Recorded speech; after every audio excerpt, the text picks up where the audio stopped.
Hey, good morning. It is Saturday, January 20, what's that, 25th? So, month is going by pretty fast. Saturday morning here, so it's a little chilly here. I think it's in the 20s here in Spartanburg, but nice sunny day. So we start off and see if we have any questions. Anyone? Any questions of any kind or anything that may have gotten your attention or anything we Hi, Ron. discussed? This is Val. Hey, you say Val? Hey, this is Valerie. Hey, Valerie. I was watching a YouTube video and this lady was mentioning something about a 13-month calendar. And that particular calendar is in line with, I guess, I want to say either the, nature, the universe. And she was mentioning that the month of June will be the 11th month, and March would be technically like I guess the new year because that's the beginning of spring. Has anyone ever heard of a 13-month calendar? I think I have. I don't know much about it though because I haven't done any research at all.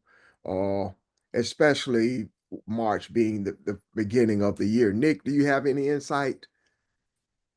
I believe the 13-month calendar is the lunar calendar, isn't it? Um, Off the top of my head, I forget, but let me look that up real quick. But I believe it's closer to uh, it's the lunar calendar. It's potentially a more um, accurate way of dividing up the year. Um, but yeah, I can look that up. Okay, because I thought it was either you or Pastor had talked about it before, mentioned it before. Maybe we didn't discuss it. So, yeah, if you don't mind looking it up, and maybe when he comes on, he has some insight into it. Give us a minute, Val. We'll come back to it. Okay. Sure, no problem. Okay. Good question though. Hey, good Anyone? morning. Yes, ma'am. Hey, Audrey. Um, there is a 13th month Okay. calendar. Um, if I'm not mistaken, I think it came out of Kemet, but I mean, and then it got changed with the Gregorian system or something like that. I mean, I haven't researched it or anything. I'm just kind of remembering some things we've said in the past. Yeah. But there's also 13 zodiac signs, not 12, but we culled it down to 12 to be in agreement with the 12-month calendar, I think. Yeah. Anyway, look it up, Nick. Yeah, that's a good question then. If you because I didn't even think about the zodiac signs. Now I'm wanting to know more. Uh, Good question.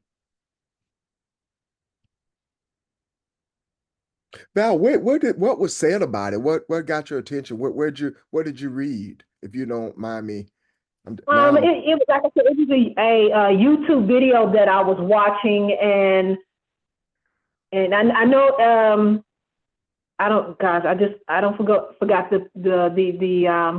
young lady's name who just spoke, but she did mention that we were in the Gregorian. The calendar that we're in is in the Gregorian, and she did mention about the 13 month is or there is a, what is it, Kemet?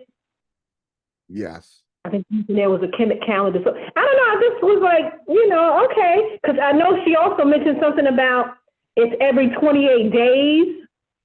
Uh-huh. Like the cycle of the woman, and then every day is, it's every 28 days. And then what Nick said about it being the moon, I just was curious. I was like, because I just something I had never heard. That's all.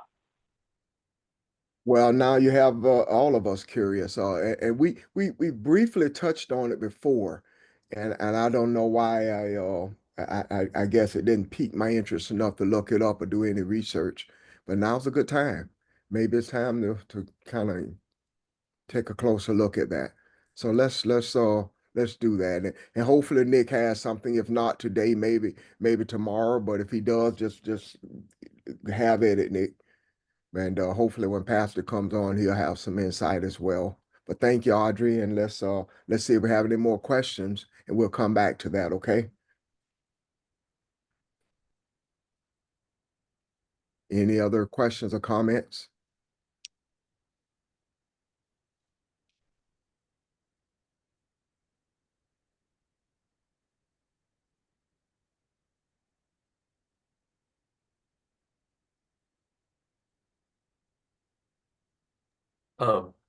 Hey, it's Nick again. So yeah, there's a lot of examples of there being a 13-month way to divide up the year based on the moon, because the moon's cycles, it's every 28 days or so. And if you divide that up over the course of the year, that's like 13 times on average, I think. And it's based, well, the moon is a good marker for that calendar. And a lot of indigenous peoples around the world would use the moon as the marker for the year, or factor the moon more so into their method of determining where they were in the year. And if you use the moon, and this is just the stuff I read and am recalling from reading this kind of stuff in the past. There's not necessarily a perfectly accurate way to do it. But using the moon and dividing it up each month into something like 28 days is generally more accurate over the course of the year or it's more evenly divided over the course of the year than what we use in the Gregorian calendar. The Gregorian calendar is every month varies. It's either 30 or 31, and then one month has 28. It's more, it's not as even over the course of the year. And then you have leap years every 4 years where February has more than 28 days. It's just in terms of my understanding of it relative to other ways of measuring time, it is a more sort of chaotic method of doing that. And I see that Ethiopia is one of the countries that uses a 13-month calendar. Yeah, I think in the Jewish religious tradition, they use the 13-month. But it is more respectful of the feminine principle in terms of the underlying psychological and spiritual origins of the desire to use the moon for timekeeping rather than something else. Let me ask this then. If it came from Kemet, were the names of the months reflect that? So the names, those 13 months would be something different than the 12 months that we know, right?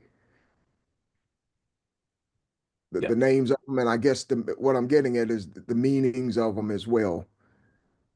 Yeah. So in the Gregorian calendar, I think it's all Roman, as are most things sort of coming out of Europe. We have like January, February, well, March is Mars, like they're all Roman deities. That's interesting. Good question. And I don't think it's a coincidence that at the beginning of the year, our year, we're discussing this. So good question. Pastor, someone asked a question about a 13-month calendar and what insight do we have on that? And we're trying to research it as we go. Nick was doing some research and Audrey has some insight on it. Do you have anything? No, I was just listening to Nick talk, Okay. and I agree with everything he said, because actually the 13-month calendar reflects more of February than any other month in terms of days. Yeah. And the names of the months came from from Roman gods.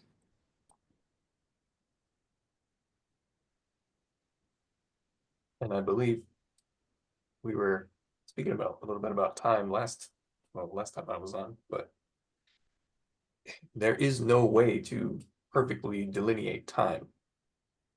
Mhm. So you sort of go with the flow in a sense. So the means of measuring time based on the natural cycles that we observe is a more accurate measure of time, but it is not an absolute measure of time, because there is no way to absolutely measure this experience called time. So it is based more so on the natural sort of ups and downs and cycles that we see in the physical manifestation that we participate in. And there are always, let's say, clues, even in your attempt to measure time, that there are sort of clues to the true nature of the universe, in that there are indicators that this is not able to be encapsulated in a intellectual or purely objective attempt at describing it. For example, when you're measuring time, there's always like a leap year in the Gregorian calendar, a sort of jubilee season in a lunar-based calendar. There's always a period of time that doesn't quite fit into that sort of way of measuring the cycle. And that time is usually dedicated to celebration. Well, it has been. It is a sort of recognition that even though we are within these physical cycles, there is always a pathway out. And that time period is generally sort of what we would, it's the basis for a lot of sort of holidays or sacred traditions that occur at certain times of year. Is the recognition that there is more to this than the sort of quote unquote regulated, delineated time that we appear to be present within.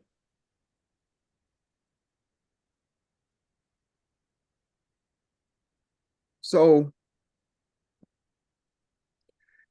what thoughts have you had with this discussion? Is this a message to us in any way? Do you see anything? Do you feel anything here? What does this say to us about, okay, measuring time? There is no way really to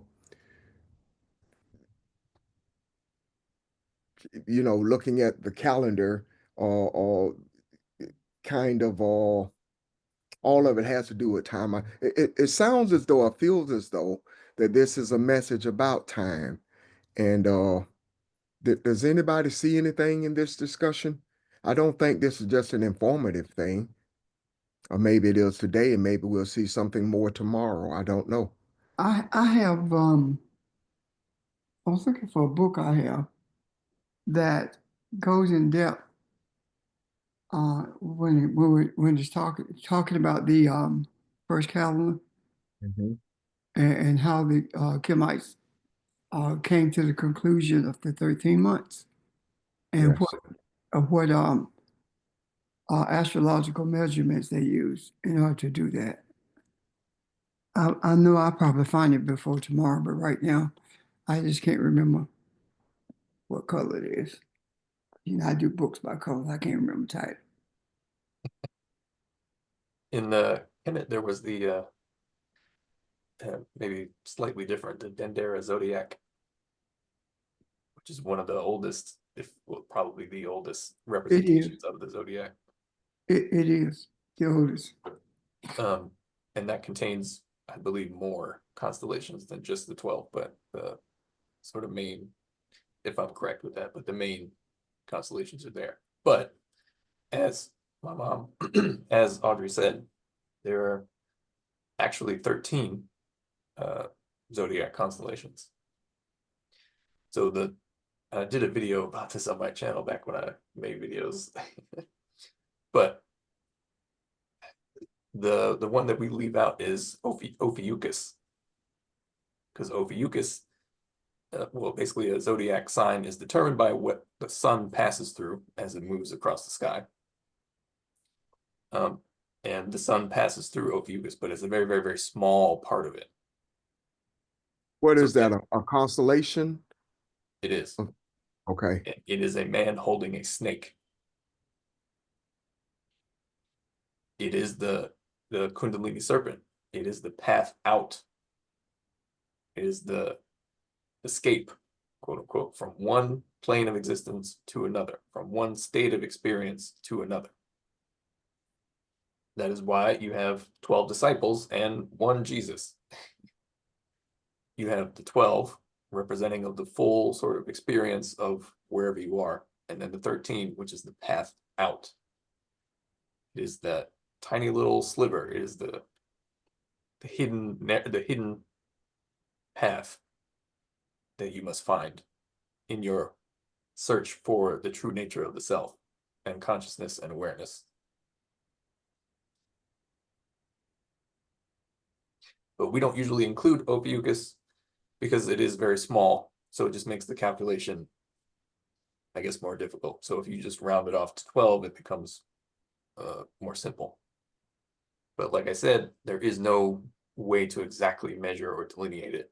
So even in the 12 months, the 13-month system, there's some days in some years that are set aside for, celebration, sacred holidays, jubilee, etc., as a representation of that little sliver that cannot be sort of contained by this attempt at sort of intellectually describing what we see. There's always a path out of that. Thank you. Thank you. Yes. I don't think we're through with this yet. I'm I doubt it. We are. As soon as I find my book and get into Now the, I'm sorry, Pastor. I didn't mean to cut you off. Yeah. I just said as soon as I find my book and get into the details of it, because it's amazing the way they did it. Because at the same time, they measured the circumference of the earth Yeah. and it was off by 2 feet, I think it was. 25,000 miles in circumference and be Yeah. off by 2 feet. I guess one of the things I thought I'm trying to see listening to what Nick just said is we have just bought into been taught that everything's supposed to be balanced, everything's supposed to be equal. So you divide it into 12s, and you're saying to me that something was left over, that little piece that was left over may be the part that brings a balance. You think you have balance in the 12, but if something is omitted, I'm just trying to look at it from a different way, and that's It yeah. is the thing that brings balance, but before you have balance, your illusion of balance must be destabilized. Yeah. As in the Gospel of Thomas, is was it one of the sayings attributed to Jesus is, "No, I've come to cast fire on the world."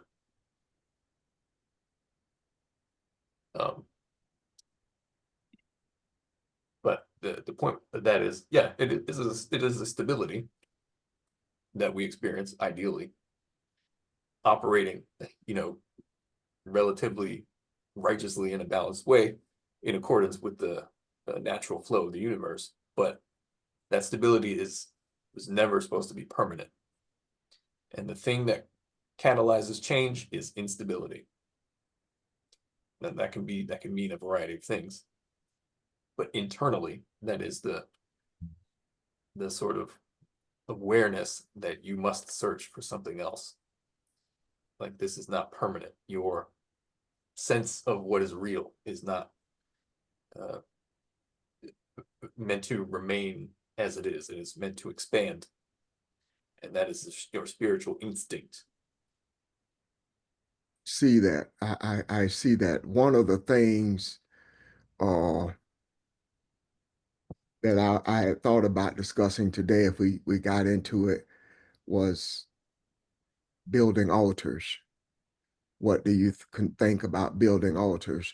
And I wanted to get into that a little bit, but one of the things that I saw in looking at it from a spiritual perspective versus religion, if you're building an altar because of religion, then the altar still looks the same 20 years from now. But whatever you see when you first become aware or start becoming aware of who you are, that altar shouldn't look the same today as it did 5 years ago. If you're Well, growing, then wouldn't that be something that grows along with you? but that's the chaos of religion. It appears to be stable, but simply because it repeats everything.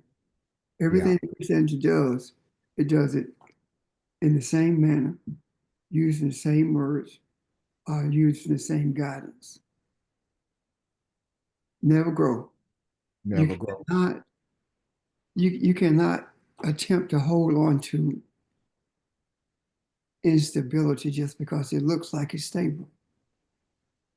Or it's And comfortable to you, uh, or that is comfortable to you. yeah, and that in itself is a false sense of stability. Yeah, Um, one of the meanings of the number 13 is that which holds everything together. mm, So when we look at, as Nick said, Jesus the 13th, that speaks to the idea of holding everything together, tying everything together. I'm really intrigued about this idea of, as Nick said, finding a way out. Meaning, even if you think there's balance in a system, there's always room to move forward. Yes. Yes, yes, there is nothing. I'm sorry, go ahead, Nick. And if you don't recognize it, you will be pushed out of it. It doesn't matter. You could have the most stable golden age. Yeah, Due to these cycles of the universe, you will fall out of it. Because this place is not permanent. It's not supposed to be. This is a place of learning. And in order to learn, you have to get, eventually pushed out of the nest if you don't realize naturally that there's a bigger world out there. and that's another way of saying that we're constantly creating. yeah, The idea of stability in the sense that we see stability has never existed and never will. Stability, the movement in what Nick is talking about, as I see it, is what moved us from Christianity to where we are now, and what moved us from where we were when we started this journey to where we are. We never have a destination. We have a destiny, and our destiny is continuous. There's no such thing as a destination when we are speaking of spirituality. But if you're talking about moving between two spaces in the material world, there is a destiny. But spiritually, there is not one. I have a question. Well, I So- guess I see that as, Hello? and I agree with what everybody's saying, Yeah, somebody had a question. but I see it as when you hang on to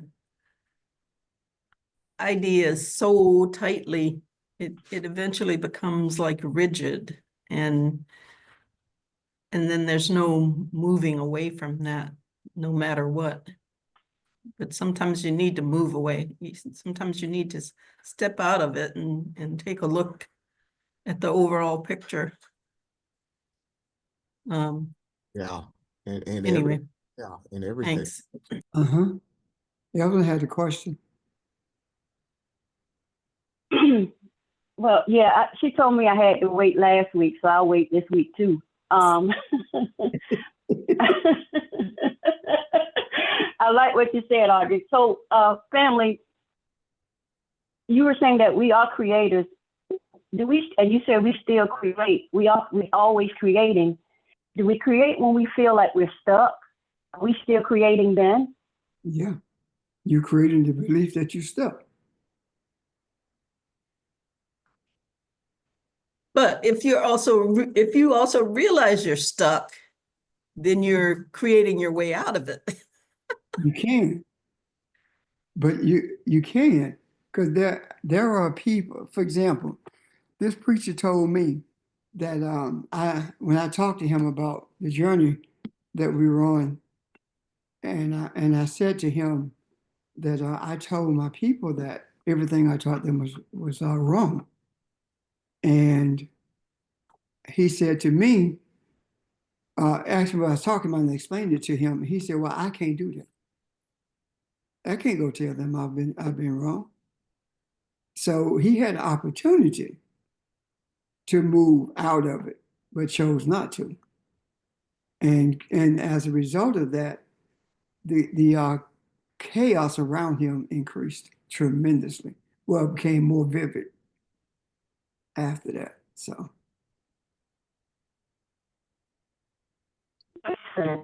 Thank you. mhm. So, I'm sorry, go ahead, Audrey. I'm sorry. so either way, the universe is gonna move you One way or the other. one way or the other. Yeah. Yeah, yeah. Yep.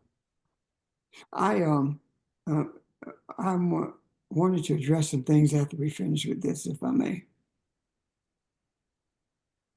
Well, I was just going to say, I think based on my own experiences and what we're discussing here, you're better off, to me, walking in ignorance than you are searching for something and finding an answer or finding a path and not taking it. I think that's when you really start to see chaos, when you know what you're doing is not correct and you're still following that path. But anyway, Val, are you does that help any? Yes, and then while all of you were talking, there's several other things that came to me. Something what you said, Reverend Richard said, Nick said, Audrey said. I was thinking about the number 13 because we've always been told that the number 13 was a bad number. I'm gonna put it like that. Mm-hmm. We were told Yes, it- sir. I said we were told that it was bad luck. That's it. Yes, yes. And I was thinking about where I worked in a hospital, in New York, and I remember they didn't have a 13th floor in the hospital. Maybe that's for a particular reason, I don't know, but I just thought about that as well. Hotels I'm have done. 13 floors. Yeah. Because that's superstition. Say that again, Pastor. Hotels don't have the 13th floor. Oh, okay. I never paid that any attention. Okay, Mhm. thank you. They don't mark it as 13, but they Okay, have a right. 13 floor. Yeah, you're right. Ron say you're better off walking in ignorance. So where is that going to lead the people? In ignorance also? I'm saying when you understand truth and you don't follow it, not knowing is one thing, but when you know better and don't do better, that's what brings chaos into your life. That's what I'm saying. I'm not saying you're just better off walking in ignorance. That's not what I said. But when you know better, just like any of us, you walk away from this and go into back to wherever you feel your comfort, uh, that opens the door to chaos in your life. It's, certainly in your understanding. and that's proven all the time. It's better to walk in ignorance than to be enlightened and seek to return to ignorance. That's like a dog returning to his vomit. I remember when we were teaching in the association, and they kind of sort of banned us from teaching. Chaos ensued, and that chaos is still there. And it became chaotic to the point that people just don't want to be bothered with it anymore. We don't pay things like that any attention, but that's just the way it is. The decisions that we make determines whether we're going to live a life filled with chaos, or are we going to live a life of progression? And that progression means being enlightened. You have a choice. When you receive enlightenment, you have a choice to move forward or to deny that you have it by virtue of not incorporating it into your life. When I first saw enlightenment or experienced it, I was hungry. That's what made me hungry, not knowing. I knew that little bit, but I wanted to understand what it was saying. And from that, it took on a life of its own. And that is what started my journey, my sincere journey towards the alleviation of religion from my life, to purge it completely from my life. And I did not realize that that's where it started until I had a retrospective view of it. There's no way I can return to where I was. And that's an individual choice now. Yeah.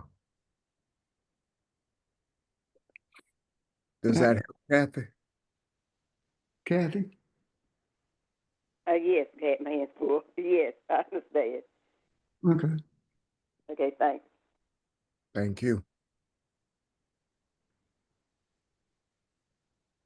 Val, you said you had another question from the first discussion? Oh, no, I'm good, Ron. I'm good. I thank you all for your input. Thank you. Hey, I promise you, we're not through with this. I think you opened a door, and we'll be explored some more. But thank you. Anyone else? Well, speaking of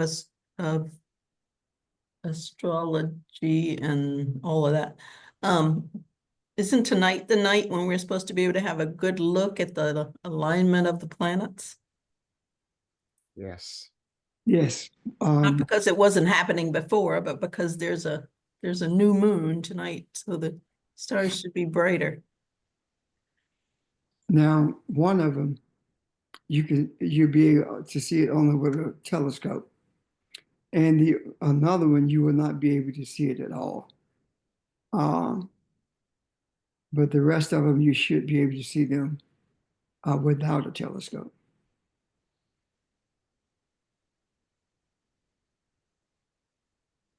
Did anyone look? Again, what 13 means? One of the meanings of 13 is that which holds everything together.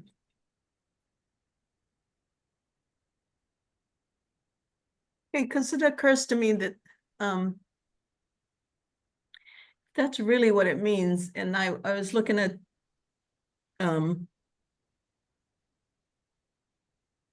when you have 10 and 13 together, 10 is divine law and 3 is fullness or completeness.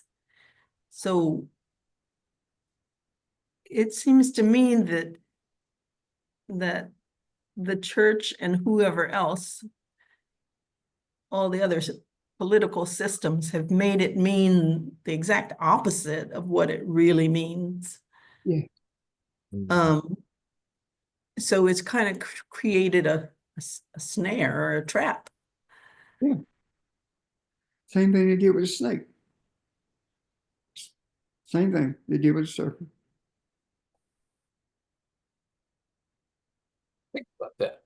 Ophiuchus is the Yeah, so I think it's kind of imperative that we take a look at these things for ourselves and ask the questions so that we can move beyond these superstitious beliefs. Thanks. Mm-hmm. What were you saying, Nick? I was just gonna say, think about Ophiuchus is the Kundalini serpent. It's just there in terms of symbolism and imagery, and nobody knows about that zodiac sign because we just ignore it. Just like we ignore that we don't put the 13 in the 13 on the elevator in the hotel. We just delete it. Well, I think what we're doing now is not only a purging, but an awakening to our education and our religious upbringing. And hopefully, it opens the door as we talk about putting things in the macro for all of mankind. Because what we're seeing that everything of value or things we didn't know had value has been falsely told to us and explained and made up. And so these conversations are important. It's a purging, if you will.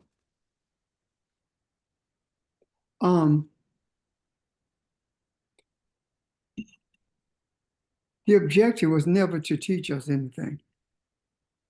So I'm not surprised.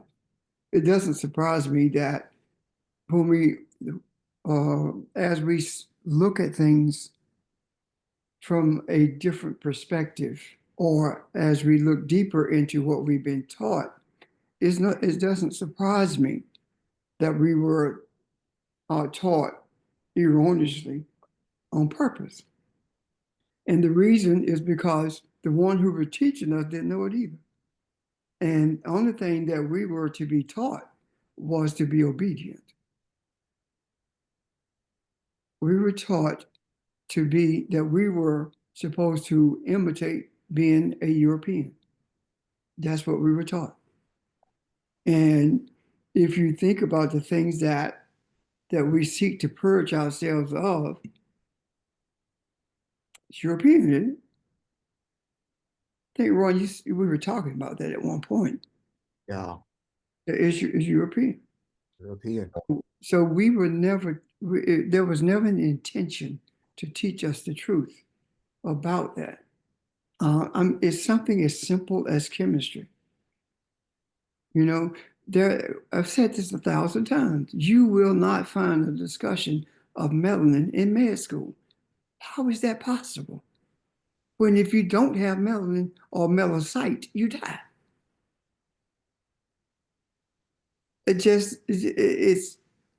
We were never educated.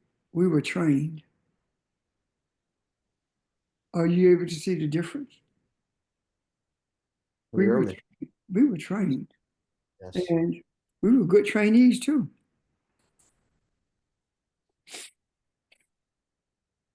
But now Go ahead, Ron. they're saying now we know better. We're learning better. When you know better, you do better. Do better. If you don't, you're living in a state of chaos. So I have a question. Mhm. Are you or the teachers or the facilitators, are you teaching us to remember? I don't want to say teaching because of what you just said. So are you saying that we are remembering who we are now? Since you said we're not to be taught, but we're learning that's not what I what we're said. doing on the phone. That's not what I said. That's not what I meant. No, I'm either. asking the question. Okay, Yeah, I'm asking the question. teaching is fine. We were not taught. We were trained. And that's a huge difference. We were trained to think like Europeans and to forget that we're African. And what we are doing now is reminding ourselves as to who we are. So yes, you are correct in saying and believing that we are remembering. Yes, it's like if someone says something to you, you say, "I don't remember that," and they say one word and it clicks. You say, "Oh yeah, I remember that." That's pretty much what we are doing. The discussions are awakening our memory, and those who train us to be like them recognize that, and that's why they say we are woke. Well, I have a better understanding now about training because one time I had thought that you only train animals, but since you explain training now, I understand it better. Thank you. And they thought, and they were training animals. To them, we are animals. That hasn't changed.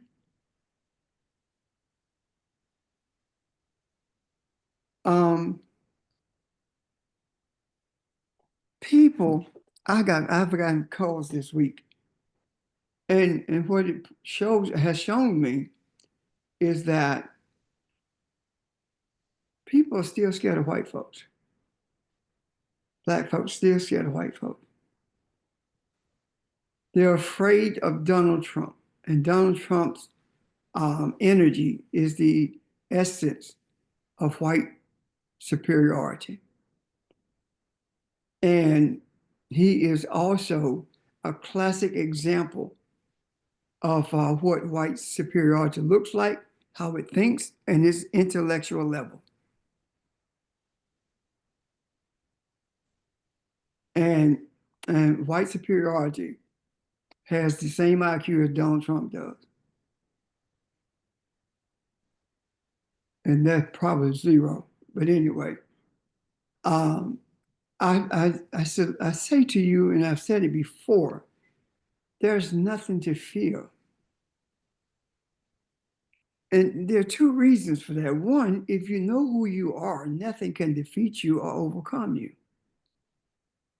The other thing is, fearing it is not going to change it.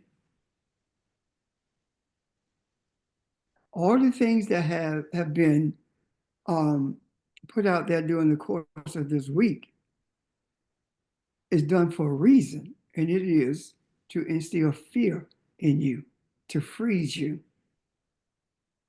And all of these things have been thrown out there for the purpose of creating chaos. No one knows what thing to go after because there's so much out there. And one of the things that shocked me is that people were aware of the immigrant issue in terms of rounding them up and getting rid of them. But very few, I think I talked to one person who knew that this civil rights bill was gutted. And you really don't hear anybody talking about that. In 1965, go ahead, Audrey. Which bill? The Civil Rights Bill. Oh.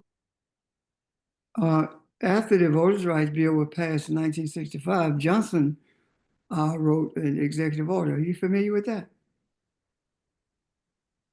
And that executive order spoke to the discrimination that was taking place in terms of the workplace, particularly the government, and how government contracts were supposed to be allocated. And how and EEOC discrimination complaints were entertained by the government in order to resolve those issues. All that's gone now. By rescinding the executive order that Johnson wrote in 65. And I'm glad it happened. And the reason I'm so glad about it is it's going to force people who think they've made it to reevaluate who they are and where we are as a people in the belly of this evil whale.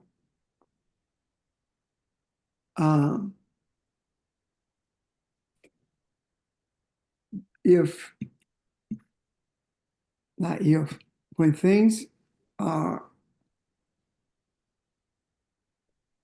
the same as they were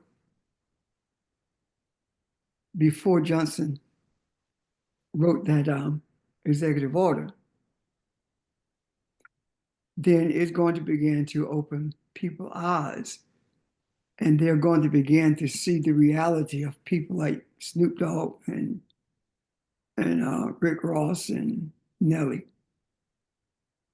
They're going to begin to see that you may live in the midst of upscale gated community with white people or without white people. You're going to see that it doesn't matter. You're no different than the one who lives in the hood or in the housing projects. You don't be treated any different than that. And Well, go ahead. It certainly opened my eyes because we've been laboring under an executive order for nearly 50 years. Why isn't it law? I mean, if somebody can come along and just rescind it, yeah, tells me a lot about our government.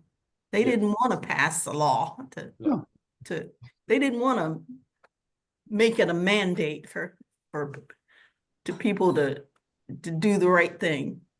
Well, Audrey, It just amazes me that that was an executive order. The voting bill, voters' rights bill, it had sunset clause in it. It had to be renewed I think it's 10 years. Yeah. It had a sunset clause in it. So there has never been anything of significance that would give us anything that looked like citizenship codified. Never has been codified. That's why I say that we are Africans. We are not Americans. We don't have privileges. We don't have citizenship.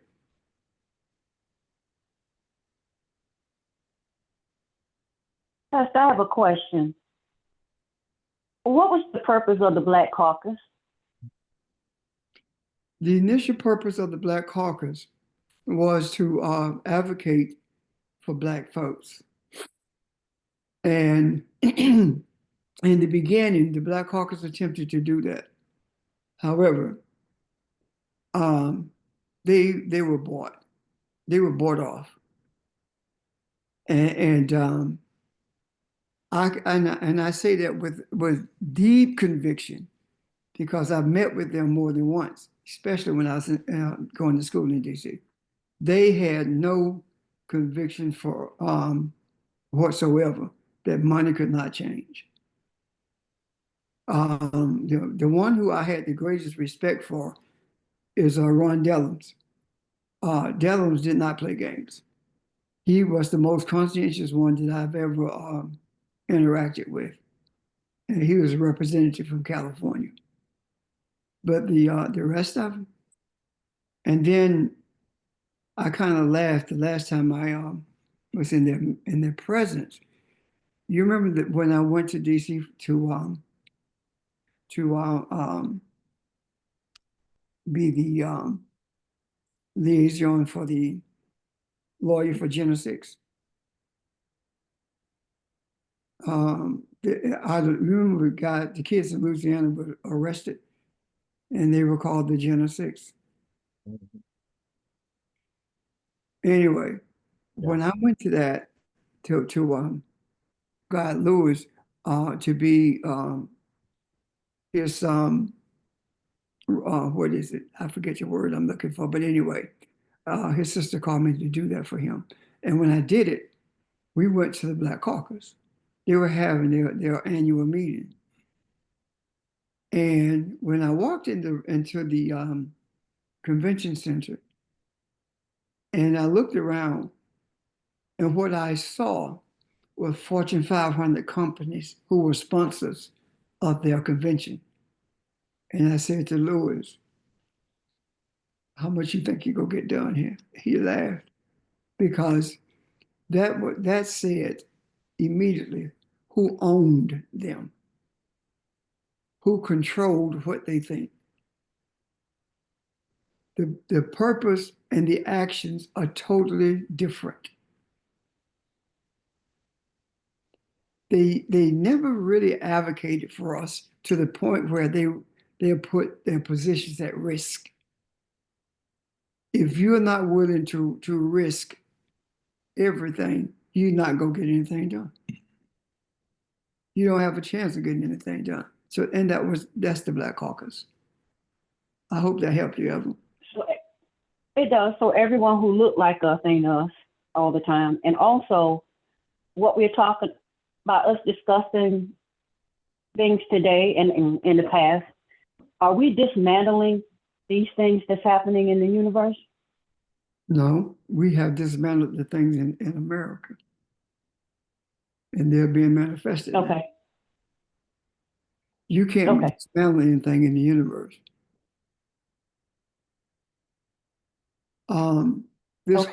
This whole thing with Donald Trump is necessary. We've talked about that. However, there are people who say, yeah, I'm good with it. You know, I'm not afraid of it. That's one thing to say. But that tune changed with people when it started happening, when they started seeing what he was doing and the immense amount of power that he has to do what he wants to do.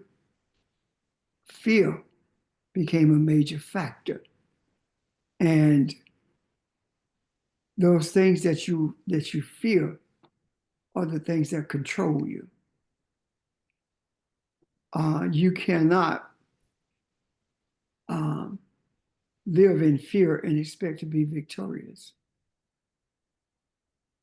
Heroes are not people who aren't afraid.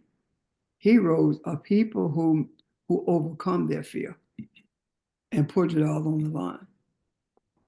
And I'm afraid that there are too many of people out here who think they've made it.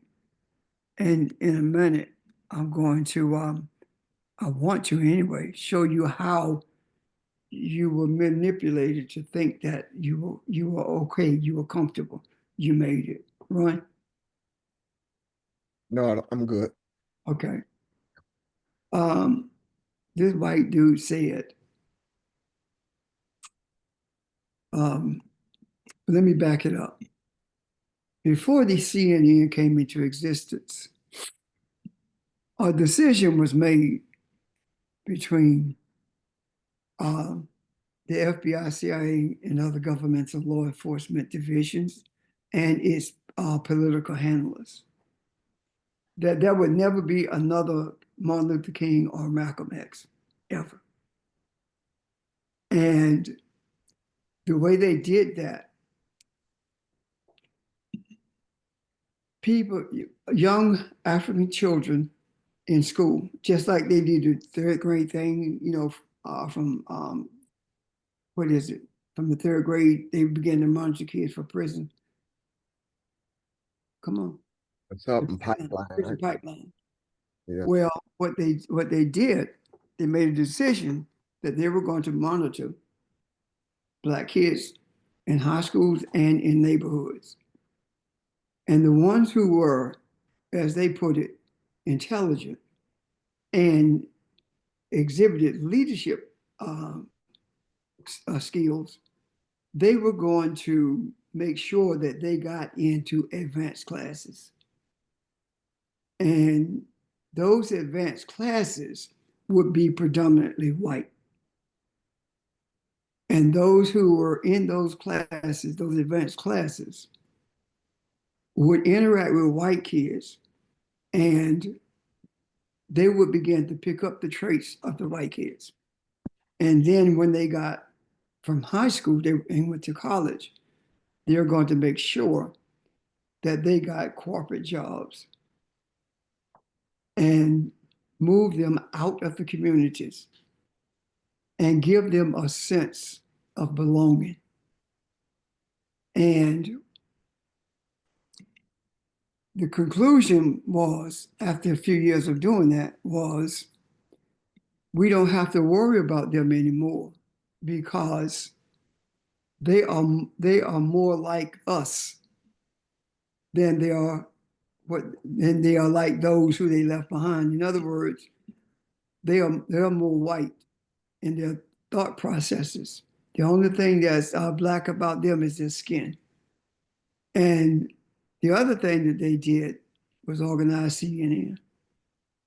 And CNN, in its inception, was a news outlet that was controlling the information that went into and out of Black communities. And as a result of that, they began to increase the cable companies that had news outlets. And that's how they determined that there would be no leaders in the Black community like a Martin Luther King or a Malcolm X. And there has never been one since then. That in itself should speak volumes to us. And here we are now with the news outlets knowing that Donald Trump said that Elon Musk showed them how to handle those computers. My words, not his, manipulate computers. And you do not hear that at all. MSNBC and none of the other places, you don't hear that. They know what happened. So what I'm saying in essence is this: the thing that you are fearing was already taking place behind the scenes. Donald Trump just made it public. And that's the best thing that could happen, because if you know what you're working with, you're better able to deal with it.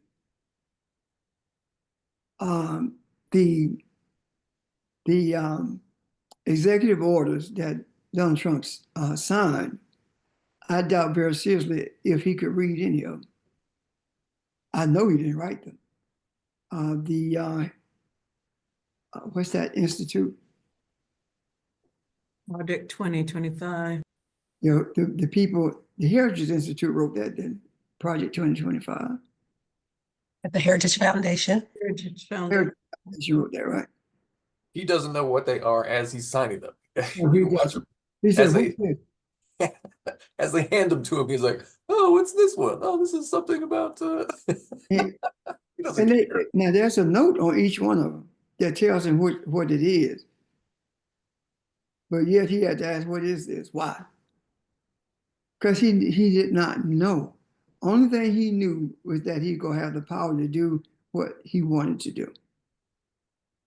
So I'm saying, in essence, if you are afraid now, you should have been afraid all your life, because the same thing has been happening. It's just on steroids now.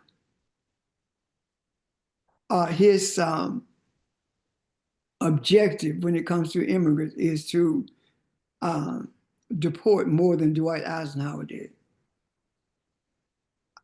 So the idea that you would put an accused rapist and a drunk in charge of the military should speak volumes to you about what we are looking at.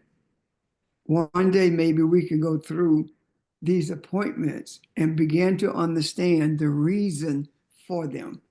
Like Marco Rubio is his Hispanic face at the State Department, and he's doing exactly what Donald wants him to do. But he changed the designation of X when it comes to gender on the passports. X was binary and all the other genders that, that they, what I'm talking about. Nick know all of them, Janice know all of them, I don't know all those things. Yeah, actually, what was funny, related to that, they said the gender is what you're assigned at conception. Yeah. And everyone is female at conception. Yeah. So he said we all female. So Donald Trump is the first lady president. Yeah.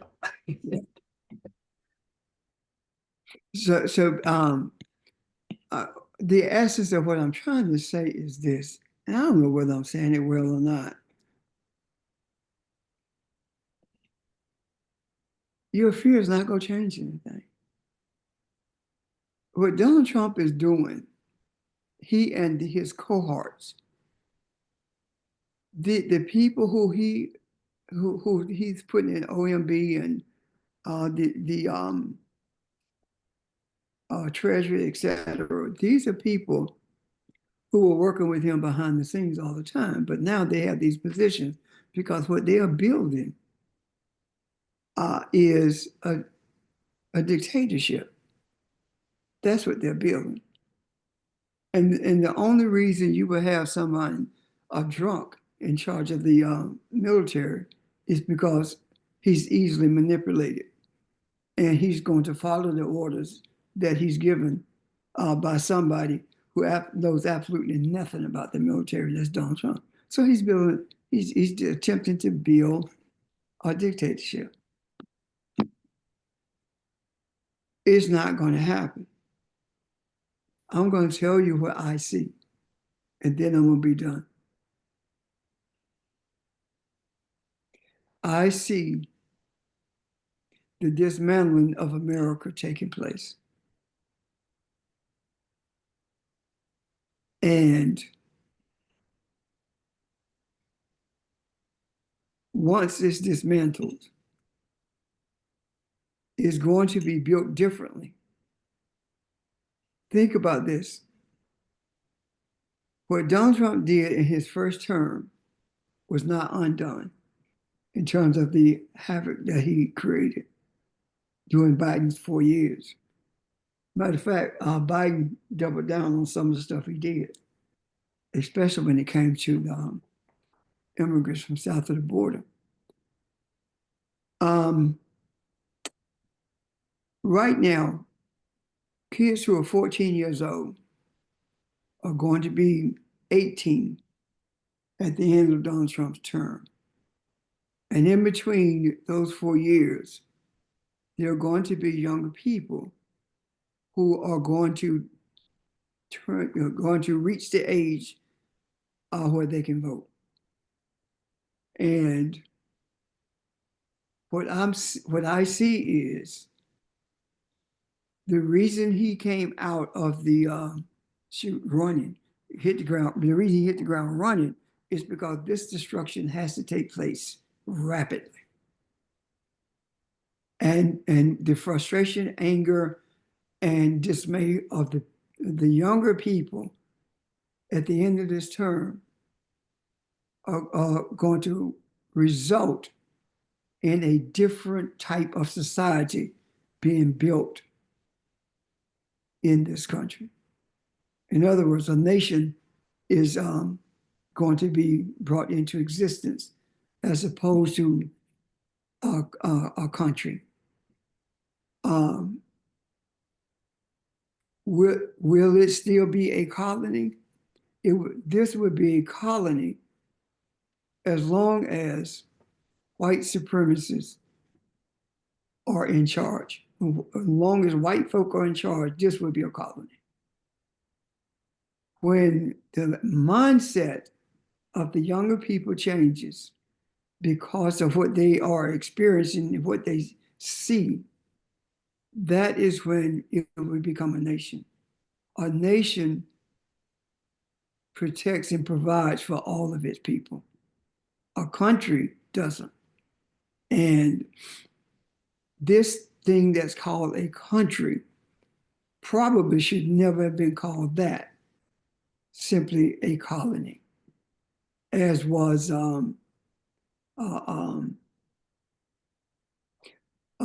South Africa.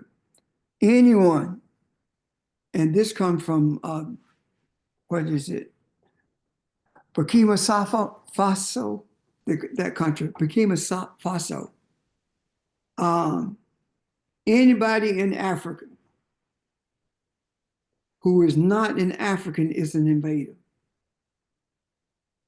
That's the premises from which he and others are operating now. The same thing is here. 20,000 years before Columbus, African was here. And when the Mayflower landed, Africans were here. So all I'm saying is that these things are playing out the way they are supposed to. And your fear is not going to change anything except change you and your physical being, your spiritual being. Meaning that fear will cause you to resort to believing that you are human and not God. As long as you hold on to who you are, you should be able to purge yourself of fear, or at the very least, control it, no matter what happens. There are going to be some tearful days. There are going to be days when you're going to be heartbroken because of what's taking place. There are going to be broken bodies. There are going to be people who are going to be homeless. There are going to be people who are abused publicly. It's going to be hurtful. But change does not come without struggle. To paraphrase Frederick Douglass, having freedom without struggle is like having the rain without getting wet. You cannot change anything without a struggle. And you cannot change anything by meeting violence with violence. If you're not willing to decapitate people and leave their heads rolling in the street, you can't use violence. Because the ones who are perpetuating this white supremacy, this idea of white supremacy, will decapitate you and roll your head in the streets like it's a ball. They don't care. That's not who you are. So you don't have a choice. The only way that you can wage war is spiritually. And waging war spiritually does not destroy anyone. It changes mindsets. It doesn't murder anyone. It changes mindsets. Does that make sense? Any questions or comments?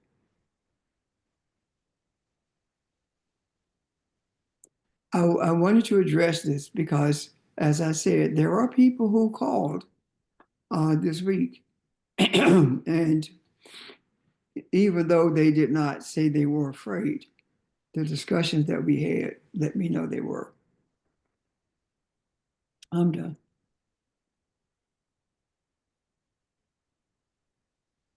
Okay. Hello, everyone. This is Shel. I speak up hesitant. I've noticed quite a few parallels with all that was just said, going back to the number 13. And before I start, I do believe, Sheldon, I know. Yes, you hear me? Sheldon, you have a slight Yeah. echo. Excuse me, you have a slight echo. Okay. Give me a second. Okay.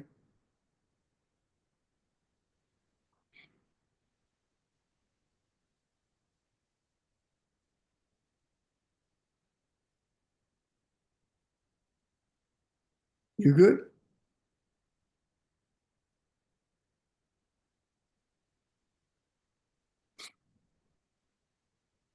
Well, let me ask this while Sheldon is getting situated. Did what I said make sense to you guys? Have you encountered people who are uh, said they were upset when in actuality it's fear?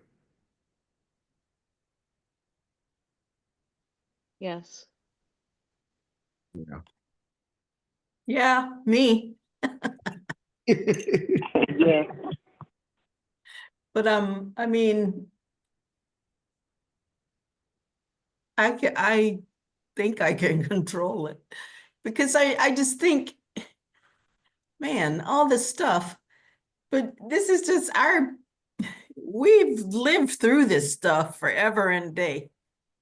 I mean, we made it through slavery, we made it through Reconstruction, we made it through the Ku Klux Klan, we made it through the Tulsa Massacre and the Rosewood Massacre, and we made it through the Civil Rights Movement.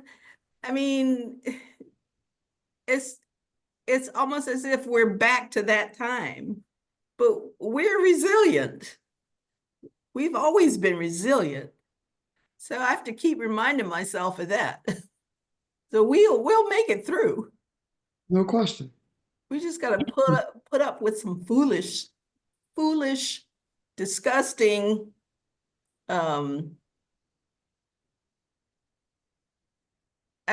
can't even think of the words to say what I'm thinking about what's gonna happen in terms of the political stuff. Yeah. But yeah, we just have to hold on to what we know and who we are. Yeah. Good morning, Audrey. I mean, Good morning, everyone. Our parents made it through this stuff, so we can do it too. Yep. Yeah. Good morning, everyone. Can you hear me? Yes, sir. Yeah. Good morning. And Audrey, I appreciate your energy, because when we think about Cosmic Mother and we talk about the planets, we talk about what we experience in terms of cosmic consciousness. I think about when we said the number 13. The number 13 in the alphabet is the letter M. And the letter M, in terms of the Krish Kemetic teachings, talks about the Ma, the Mayat. And so I think that in terms of what we have been experiencing, we're coming to a point where it's the solar power, it's the energy flow in terms of us being able to appreciate who we are, so fear doesn't override in terms of just what we're experiencing. So I think that we are in that divine order, which speaks about 2025. Now, 2025, again, we know is the number 9, but 9 talks about cosmic consciousness. It talks about entering into a doorway of higher awareness in terms of us being able to appreciate the journey that we on, and at the same time, not neglecting our ancestral teachings, from nature. And so, we talk about today, in terms of 125, so again, I just think that our vibrations, our energy is one that, even though we see things with our eyes, we may hear things with our ear, but it's that spiritual third eye, it's that spiritual third ear that I think is resonating with us, that's now, propelling us into a place of awareness, that we're able to come what appears to be what meant for bad, but the Creator is creating it for good, for us to be aware of those things that were hidden. I'm done. I just wanted to share those thoughts. Thank you, sir. Hello, Kane. Everyone hear me clearly? Yes, sir. Okay, so piggybacking exactly on what George Parker said, what the number 13 is about, when things finally come to our consciousness, that they've already actually been placed within a side of ourselves, but of course a deeper aspect of ourselves. So the number 13 actually represents, which I'm going to speak about more in a second, is more. Excuse me. Yeah, I'm still hearing the echo and I'm missing some of your words, Sheldon. Yeah. Okay. I'm going to call right back. Okay. Sorry. But this is Barbara, and I wanted to make a comment following what George said. So George, and what Pastor said. So if we have feelings of fear, that's based in our earth consciousness, as opposed to cosmic consciousness of which we are a part. So when we fear, and if we feel that fear, we need to remind ourselves that that's where it's coming from, the earth consciousness, but that we are more than that. Is that what I hear you all saying? Thank you. You're right. You're right. Yeah.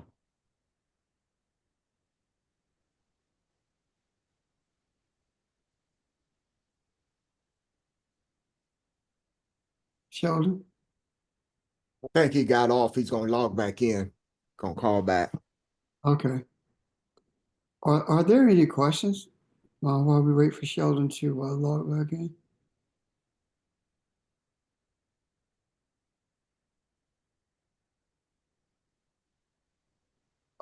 Is there anyone who, other than Audrey, who experienced this fear?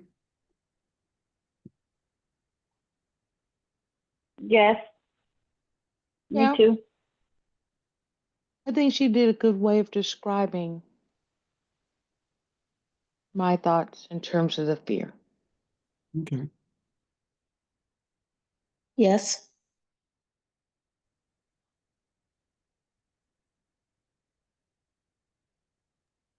Yeah, probably a little bit, but it goes away pretty quick whenever it comes.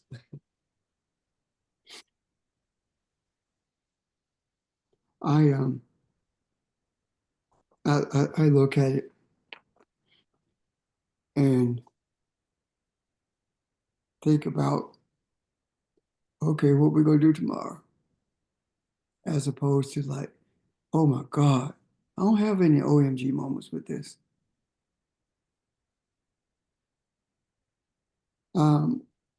Because I suppose it's because I believed it when he said it, that it was going to happen.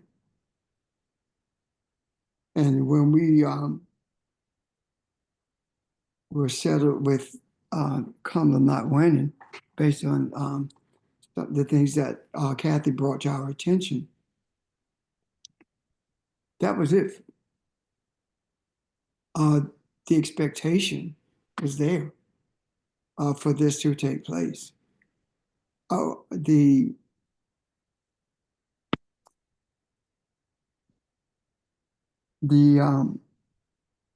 thing that I did look at and kind of shake my head was the people of African descent. Well, let me put it this way: Africans in this country did not increase the support for Trump at all. Some of them stayed at home rather than vote for Kamala or Trump. Hispanics increased in their support for Trump. And Palestinians increased in their support for Trump and are boasting about having supported him because of Biden and Kamala. And I think that's one of the dumbest things on earth. To me, by virtue of their support for Trump, they justified Biden killing 40,000 people by supplying Israel with weapons. Because what they showed me was their political incompetence. If they had been competent politically, then they would have understood there was nothing she could do about it. And her comments about what was happening were really in keeping with what they desired. So I guess what I'm saying is this: the very people who have who're going to suffer the most in terms of not having been down this road before, those very people are the ones who put him in office. Now, what did it do for us? It showed our kids, it showed the younger generation that money is king when it comes to their people like Snoop Dogg,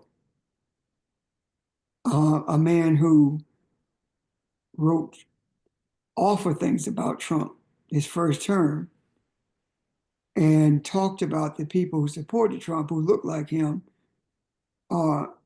as if they were animals.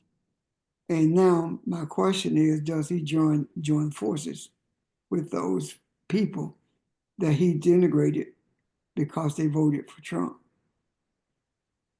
by virtue of his being present at that at the inauguration and performing?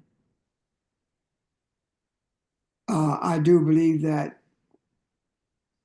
the people who thought they made it are going to experience more things like this with people like Snoop Dogg and be shown that, given the opportunity rather, to take a position that that was taken back in the day when I remember when James Brown embraced Nixon and came to DC to do a show. Wasn't nobody at the show but him and his band. So I'm saying that this is a golden opportunity for those of us who purport to be supportive of our people to show it by their actions in relationship to those entertainers who went to the inauguration to entertain white supremacists, because that's exactly what they did. Can I say something, Pastor? Huh? Can I say something? Oh yeah, I'm done. I was thinking about Audrey's words when she talked about our parents and our grandparents and all the things they went through, and we can survive it too. If we remember this journey when we started, let us not forget that we are the one that caused this whirlwind. If you can see that, you should know that you are also a part of the outcome. You go back to the beginning of something, because when a tree grows, if it is dying at the top or causing a problem close to somebody's home, it needs to be uprooted. You can cut it down, but you need to get the root. So you have to go back to the beginning. And this thing that is grown, this cancer that is grown called white supremacy, the universe is allowing us to try to get to the root of this thing. And that's why all the stuff that happened from yesteryears are rearing their heads again. But again, we are a catalyst for change. And as we have put the energy in exposing everything, we are also a part of the solution. The scary part, if you will, is that we cannot see the solution. And I agree with you that that is something to be concerned with, but I'm at the point where I hadn't seen any of this. If you look at the events that have taken place in our lives, I'm talking about the phone, people on this phone, I have not seen any of these events happen. I didn't know how any of this was going to happen. So from us being on this line, come from three splintered groups into one, from there being a pandemic that had more spiritual answers in it than it did anything physical, from the people walking away from church. I mean, all of this is part of the exposure and the uprooting of that tree. And so I'm at the point now where I see the energy that we put forth being worked,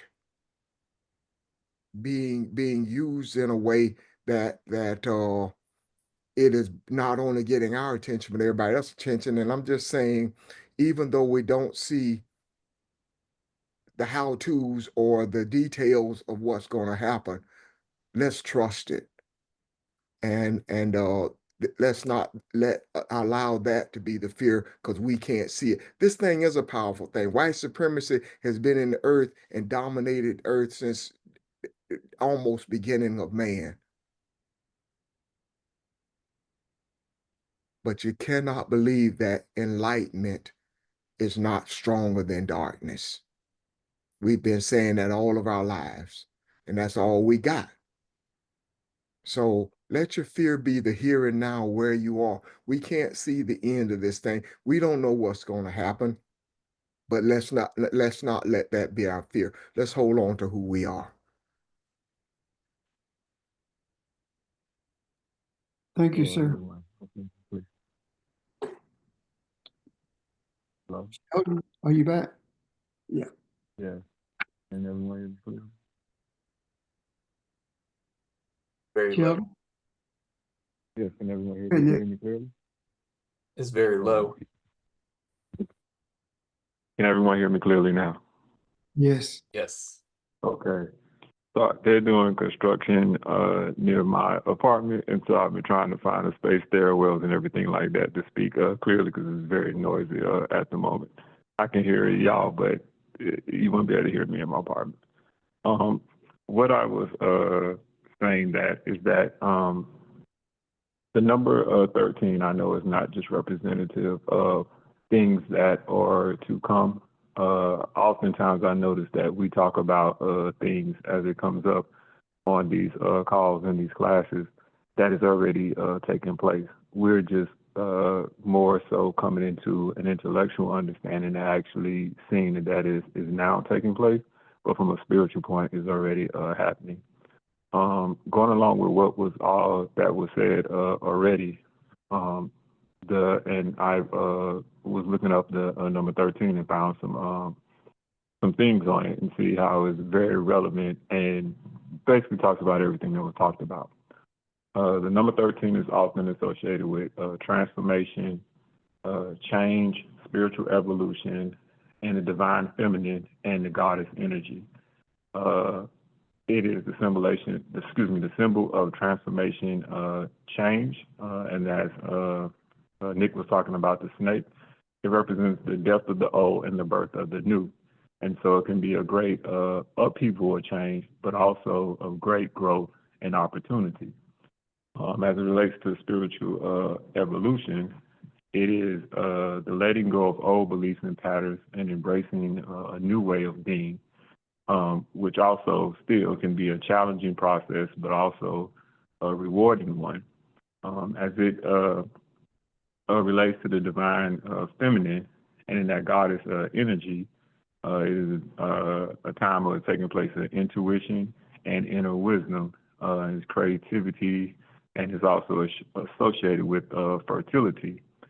And then going in on again the intuition, it represents the inner voice and that tuition and attuning and being open to messages from, in a sense, the creator and that connection. And so I say all that to say, even, I'm not even saying that it was done knowingly, but historically, changing away from the 13th calendar into the 12 automatically also, in a sense, locks out or tries to stifle that transformation and that growth, and it locks you into a pattern or a loop. And so what we've been doing this entire time is we've been embodying the 13th in terms of that season as it comes in. So like Ron just mentioned a little while ago, in terms of and Audrey, all the upheaval and everything that is going on, and as Pastor Richard said, it is the dismantling of the North American colony as we know it. So all of these things that have been put in place that have propped up this particular current situation that is dying is systematically now being undermined and taken apart piece by piece. Now, what I mentioned before is the number 13. It is filled with the beginning of what also looks like to be destruction, but the destruction is only seen from the eyes, but to see the bigger picture is to see what is to come about. And Ron, when you mentioned that we don't know you don't know at this moment what it will look like, it is being built moment by moment in its uniqueness. So also going back to what Nick said at the very beginning about the calendar not being able to be divided perfectly, is because it always leaves that space, in a sense, to not be quote unquote perfect, because as soon as something becomes perfect, it is no longer a need to exist, because perfect is just stuck and it does not move on in the moment for every moment. So that is what is actually taking place. At least that's how I see it. Yeah, and I'm finished at the moment.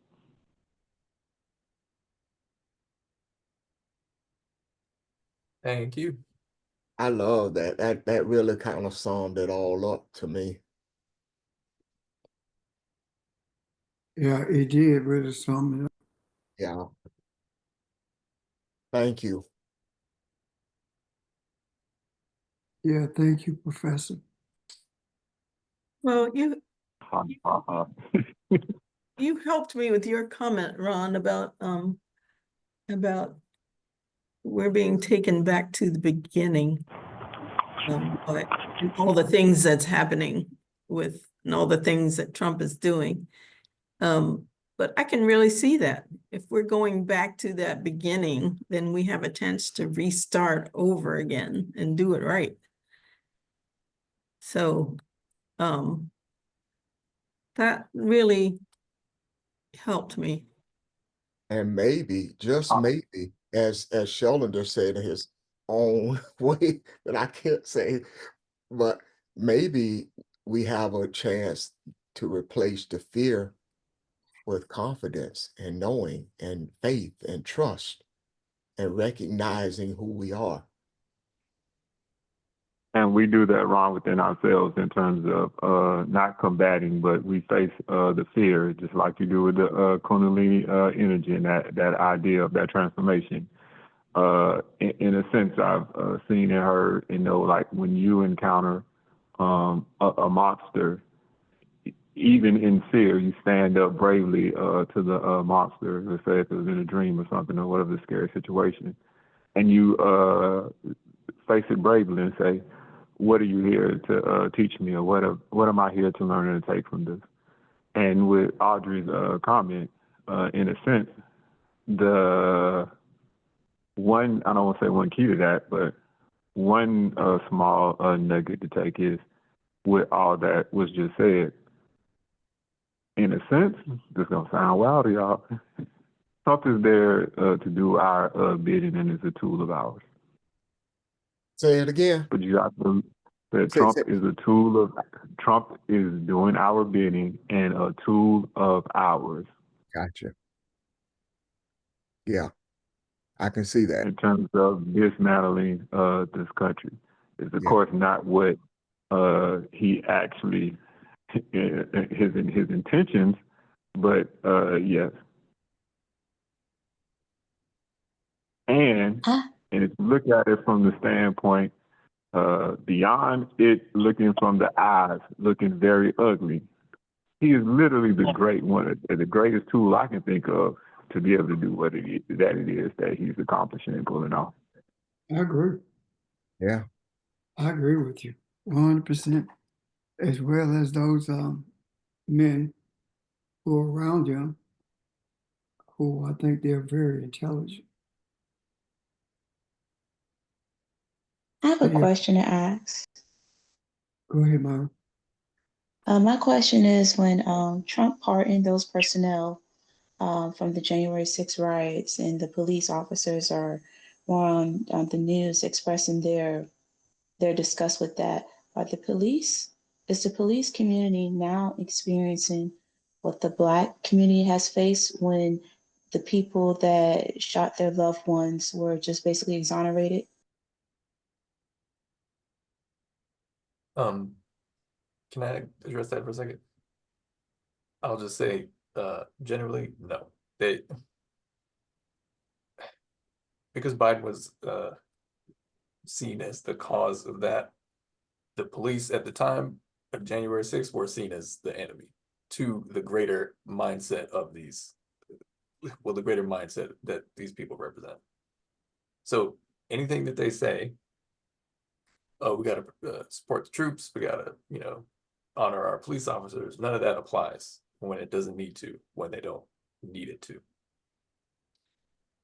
And that is also the case with January 6th. There may be I'm sure there are individual police officers who like, why am I not being supported?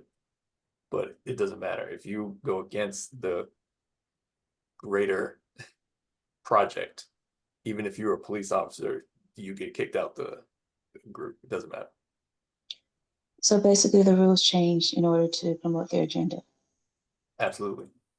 They will weaponize hypocrisy when it suits them, because their ultimate goal has nothing to do with any of this. Any of this sort of performative procedure, allegiance to anything that is not the true thing they are all allegiant to. And that thing they are allegiant to is white supremacy, to put it simply. Nothing else matters. Nothing else even counts. Got it. Thank you. And I believe what Nick just said is that it more so highlights what it is that they cared about and they were propping up as it relates to law enforcement to begin with. So it had really nothing to do with just order. It was that underlying white supremacy that it seemed that the police were always upholding that got highlighted through that supposed hypocrisy. So it was as if maybe it wasn't understood what the true intentions and what the true honor and dedication and loyalty was towards, but it was actually that underlying white supremacy the entire time. And just the police, in a sense, quote unquote police, being all good and having this good reputation in certain circles was more so the cover. It was the book cover, but it wasn't actually what was in the book. I'm finished.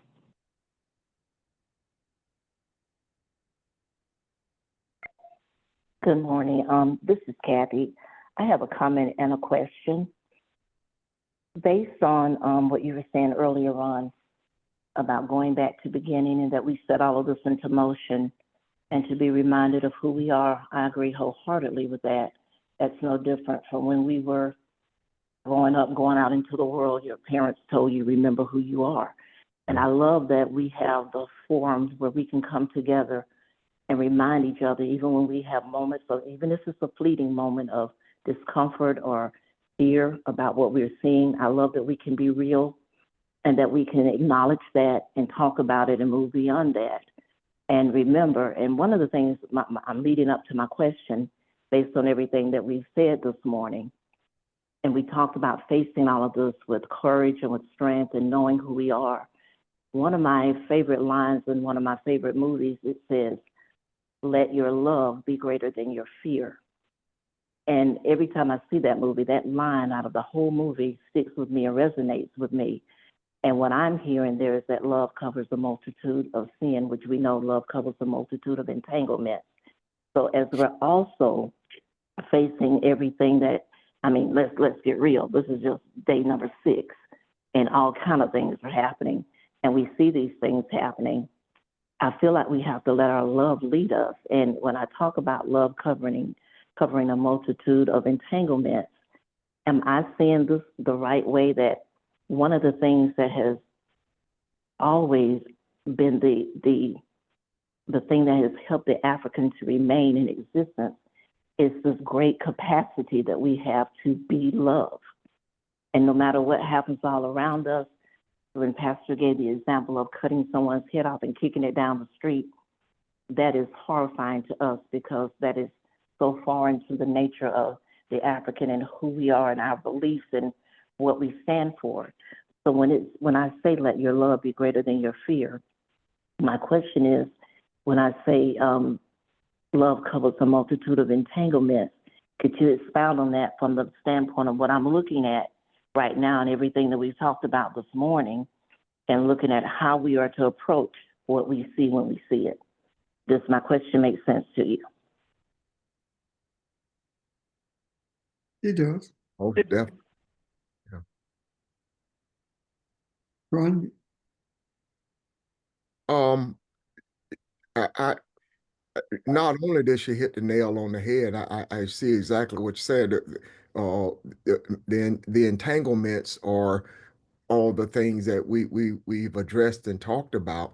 That we see not only the well, let me put it this way, the mindset, the European mindset, which covers it was a broad base that covers everything that you just said, Kathy. Uh, and love is the thing. And you never hear me say this. I've never said this to anybody. But I can almost make a promise or something, because something Kathy said, something hit me.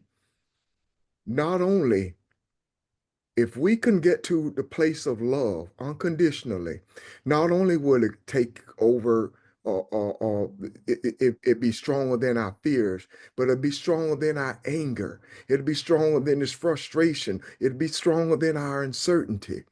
And all of that, because I still believe it is the energy of the African, whether it's positive or negative, that keeps this thing going. So if we are not afraid, if we're not angry, trying to fight fire with fire, then we take the flame away from these entanglements that Kathy's talking about.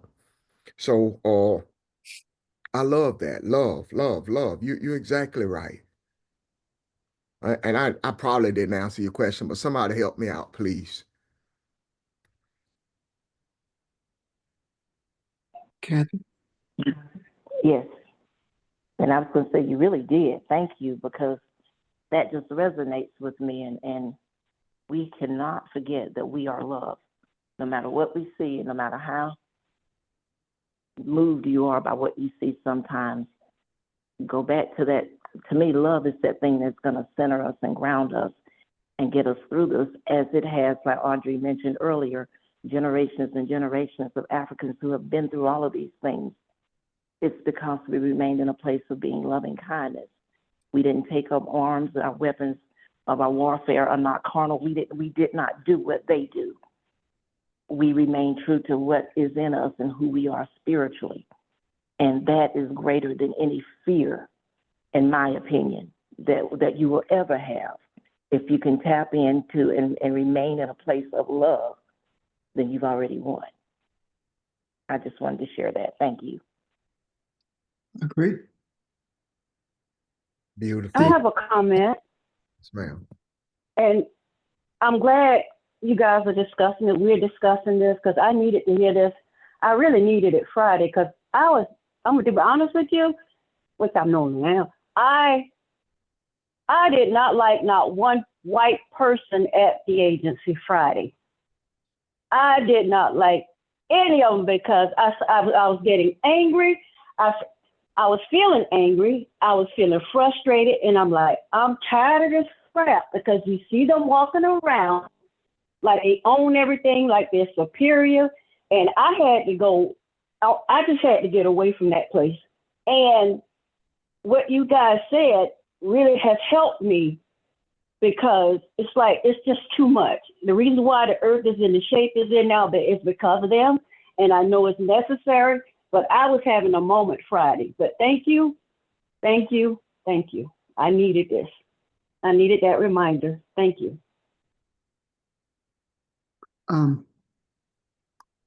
Why do we have to be reminded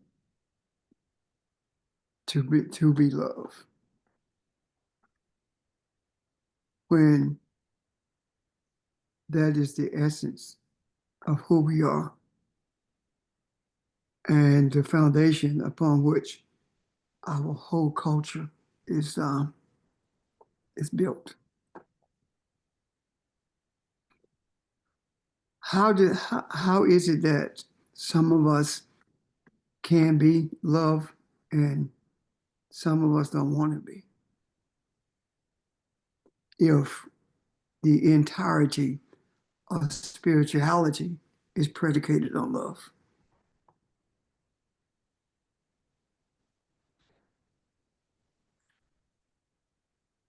There was a question that Ron raised with me that I did not respond to. And this speaks to it. About are we one spirit or are we individual spirits? Is that the gist of that question, Ron? Yes, sir. Do we all have a spirit or are we all one spirit? Yeah, that's it. We don't have a spirit. We are spirit. And the thing that individualizes spirit is our mind, our material thoughts in this material world. And when we sync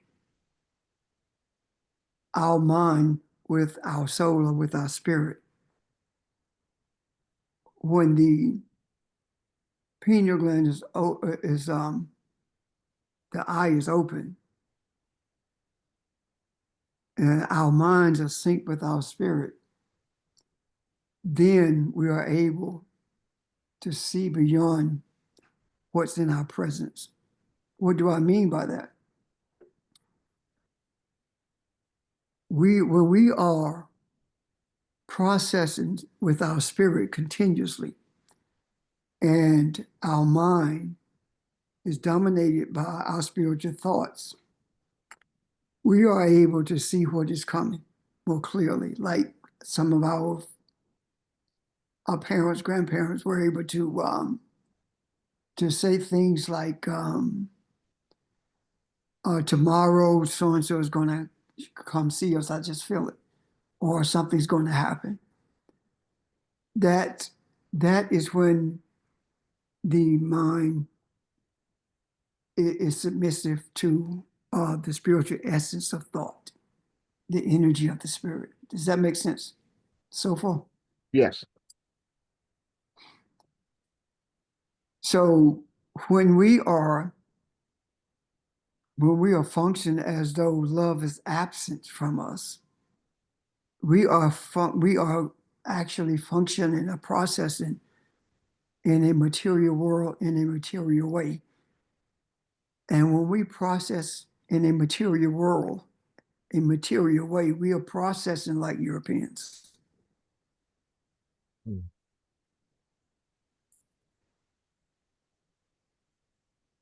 when we are processing spiritually, we're processing the way we were created to process. And there is no room for any one of us whose mind and spirit are one. There's no room for hatred. There's no room for anything that's going to be destructive to humanity or the earth itself. The essence of the spirit of animals comes from us. The spirit of the animal allows the animal to breathe. It also allows the animal to have a certain nature. And the nature of the animal is when it kills, it does it to eat, not for pleasure. And the reason the animal has a spirit is because it cannot exist without us. And as is said about Native Americans who followed the buffalo as they migrated, the buffalo would cut one out of the herd to feed the Native Americans who was following the herd. That's innate in them because of us. When we talk about being one with nature or being able to understand the animals or the trees, is because we are the ones who keeps them alive. We are the ones who brought them into existence through our godship. And when we talk about someone acting like an animal,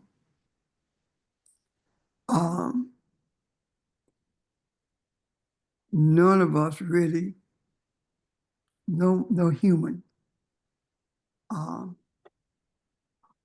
operates like an animal. An animal does not lynch or a tiger. A tiger does not decapitate a chimpanzee. When we talk about acting like an animal, I think that's a misnomer. Those actions are actions of those who are uncivilized, those who don't understand what humanity is and don't care. We think because someone can read a holy conversation that they are civilized. Simply because you can talk and hold a conversation and read a book does not mean you're civilized. Whether or not you're civilized is predicated on your actions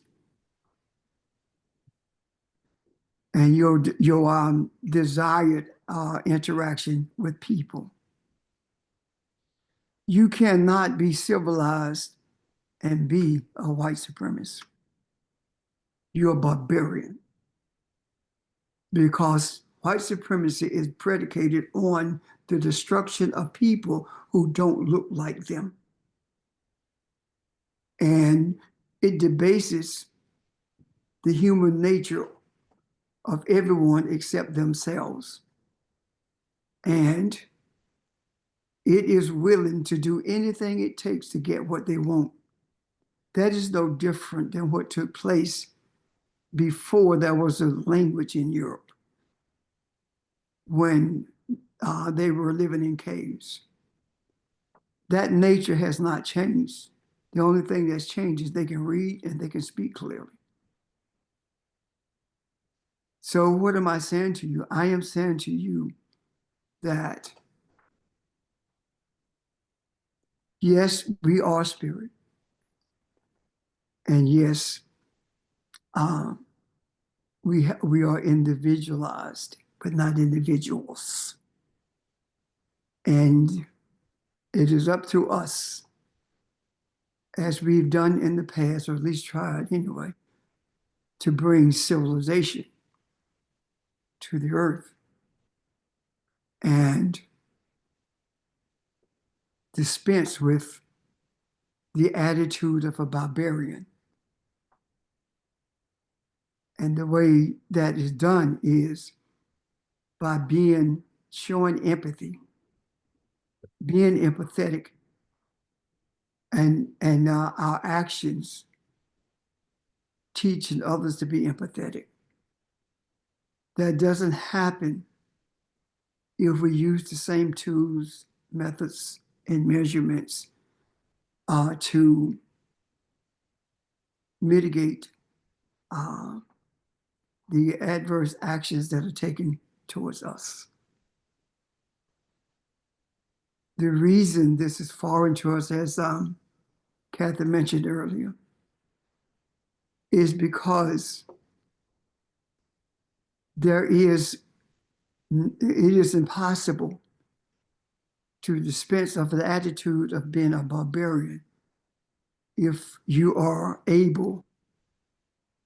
capable of doing something of that nature without hesitation and being able to sleep, or being able to not being able to live your life without it bothering you.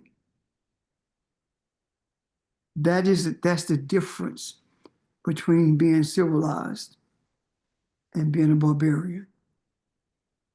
We have been taught to be barbarians, but we have not totally submitted to it, but we've been taught that. And we've been taught that by virtue of being trained to kill,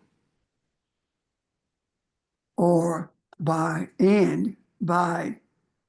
binding to the idea that my home is my castle and I can kill anybody who breaches my door and be comfortable with it. That did not happen before weaponry for the destruction of man was brought into existence, and now to a point of modernization where you can push a button and destroy humans.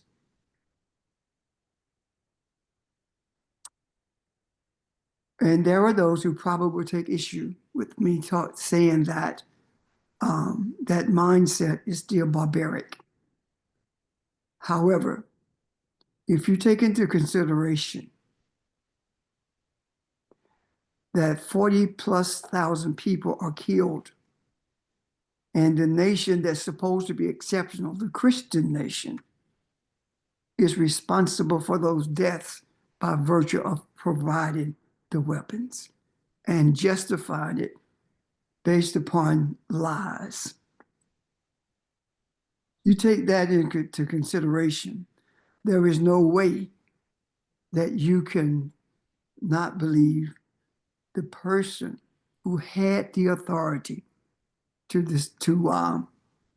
refuse to supply those weapons. You cannot say that that's not barbaric for them to do that. And when I say we've been trained to be barbaric, is the nature of war, saying that everything is fair in war. It's not. It's not right.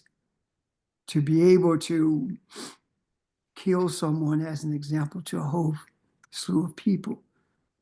And I'm referencing the military, and I've been there. The military itself is a barbaric force that is designed to keep white supremacy it puts white supremacy in power. At some point, we're going to have to be honest with ourselves and admit the reality that Europeans are barbaric. And I'm talking about that European mindset when I say Europeans are barbaric. They are willing to kill 15 million Africans to make the others submit, as was happened with King Leopold. That's barbaric. And those things are happening to this day. We are just not hearing about them. So recognize that you are spirit and that you are responsible for creating the environment where your mind becomes one with your spirit.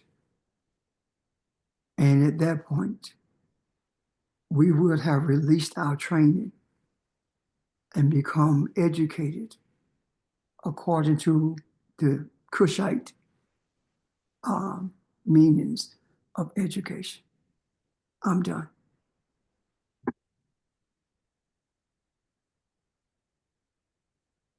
Did that answer your question, Ron? Yes, sir. Okay.